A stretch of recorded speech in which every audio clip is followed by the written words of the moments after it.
Hello everyone again. It's me, David, and this is the third in a series of videos which hopes to address in some way the issue of the panic, fear, worry, anxiety that anyone might be feeling or going through in relation to the current coronavirus epidemic, and all of the fallout that's coming from that, or all of the actions that we're taking as individuals and collectively to try and deal with it. So the previous couple of videos were just a bit of an intro into, why I might have something to say on this subject, with my lived experiences, and also a bit of a background to the nature of fear, anxiety, worry, and this will be a little bit more about maybe what to do, as will some of the future videos as well.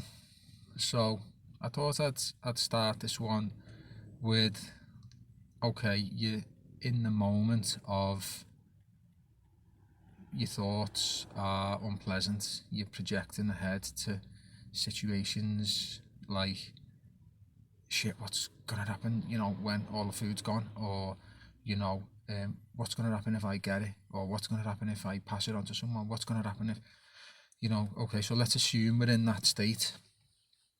Now we've already identified that, being in that state serves some kind of purpose, but it's not really going to serve you in knowing what decision to take for the best. It's going to most likely lead to a panicked or worried decision or action. So, and an unpleasant feeling as well that comes along with that, which I think, I have to keep stressing is the other side of this. I'm guessing people don't want to feel like that. I don't like feeling like that. So it's about, can we resolve this so we can feel better as well. Okay, so we're in that state. What's going to happen? All that stuff, the worry that comes along with it. Now, as I've said in previous video, with any thought, comes a physical state and sensations as well, and fear is a really good one, or anxiety is a really good one, because if you've not noticed before, spend some time even just noticing that when you're thinking like that, the physical sensations that come along with that, there's a range of them really. So I mean, for me, it's like a tension in the body. So it's just simply to witness this slight increase in the tension in the body. It could be anywhere: your legs, your arms, your chest. Sometimes the chest gets tight. Obviously the heart beats maybe stronger or faster, or both. Your palms can sweat. Your stomach can go tight. So like, all of these physical sensations accompany that anxious mindset, and those physical sensations can actually be the root of more and more unpleasant thoughts. As we've said in the previous video, when you're in that state, your body's in the state of, right, there's danger, I need to project ahead, I need to suspect everything, I need to plan, I need to act like I'm under threat. So just coming into the physical sensations of the body to begin with, and feeling them, and while you're feeling them, understanding that there's actually nothing threatening or dangerous or unusual or unpleasant about any of these physical sensations. They're perfectly normal sensations that the body generates when it assumes it's under threat. So your body's actually doing you a favour, or thinks it's doing you a favour, by releasing that adrenaline, priming the body for action, for fighting or for running away. But of course there's nothing to fight or run away in this moment when we're thinking like that. So although they're helpful sensations, and they're actually neutral, they're inherently neutral, there's nothing unpleasant about any of them sensations. They're a very, very normal thing. But in this case, you know, they're just misplaced. So yeah, you know, it might be uncomfortable at first, but just actually sit or stand, or as you're going about your business, and just witness those sensations going on, and trust that those sensations are supposed to be there in some way. You know, they're a natural bodily function. There's nothing bad about them. And with that, the knowledge of, okay, these thoughts that I'm having are actually in some way affected by the bodily sensations that I'm feeling right now, and vice versa. So it's like this loop going on. You know, your body becomes tense and primed for action, and then you start thinking in anxious ways and being sensitive to phenomena and jumping ahead and thinking about the worry and the panic of future situations that aren't here yet, and they in turn prime the body for more action. So you've got this constant state going on, which is thoughts are feeding off the body sensations, and the body sensations are feeding off the thoughts, and it just becomes like a bit of an anxious loop. And this is where people start to get really stressed and unwell and uncomfortable, and you know my anxiety is going through the roof because they can't turn off this cycle. But as I say, just simply noticing the body's sensations, understanding that it's a natural part of how the body is meant to react, but accompanying that with the understanding of, oh, it's actually misplaced here, feeling like this. I've actually got no need to run or fight.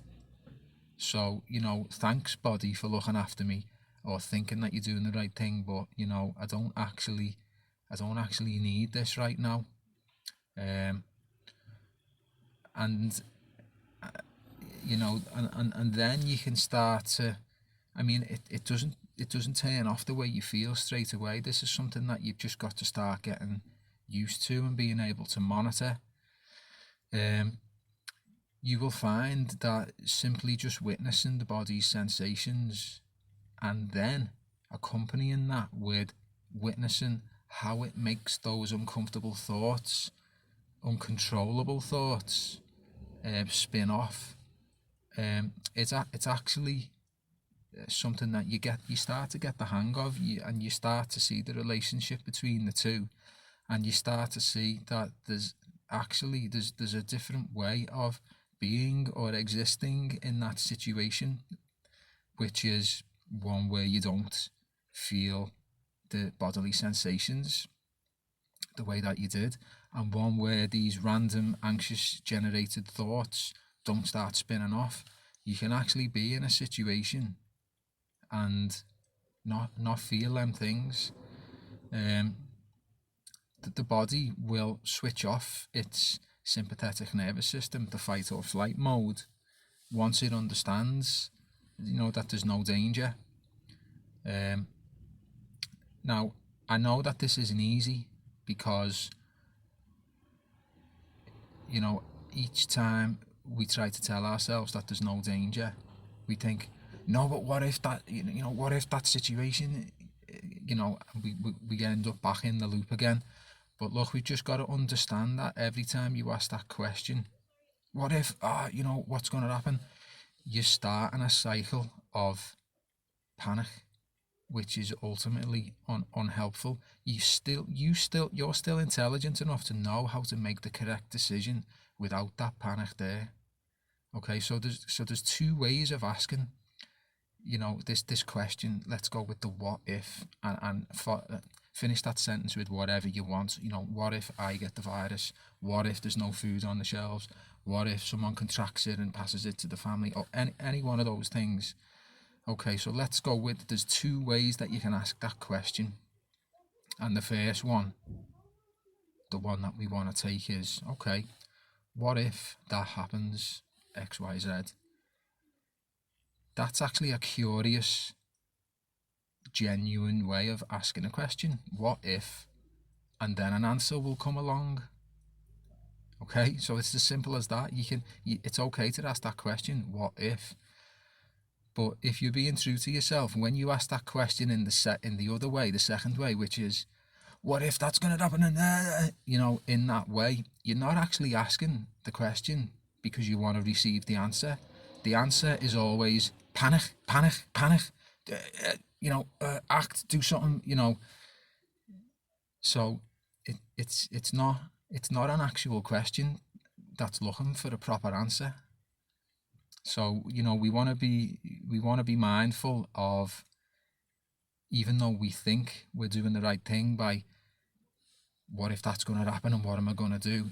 It's not the best way of actually finding a resolution for that system, and it kicks off this sympathetic nervous system response, which is, number one, going to lead you to all of those panicked decisions in the future, and also cause you to feel really unwell and suffer from your mental state of panic, which you know, I know that no one really wants to feel. No one really wants to feel like that. So working with this response, you know, working with the body sensations and working with understanding the questions and the uncomfortable thoughts that come from those bodily sensations is a start. So that's my first port of call, basically. And this is happening on a daily basis. You know, I see something or hear something, my sympathetic nervous system kicks off, and then I start getting some uncomfortable thoughts. Everyone does, you know, it's normal, but the way out for me is like, oh God, okay, so there's me body, there's me adrenaline, there's me heartbeat, there's me palms getting sweaty, there's this energetic kind of like, I feel it in the body. I don't actually need that right now. It's okay for it to be there, it's not a problem, it's not dangerous, but I don't actually need it right now. And then I can see the difference in me thinking. The thoughts, the thoughts come in, but I recognise that they're a product of this anxious state, and I can detach from them. And detachment from thoughts is another huge topic, which we will get into, you know, in later videos, because, and I will leave it on this, folks, we're not our thoughts, okay? And I'll follow up on that. So thanks again for listening. Like, share, comment on the video if you think it's going to help. You know, like the YouTube channel or subscribe, and see you in the next video. Thanks.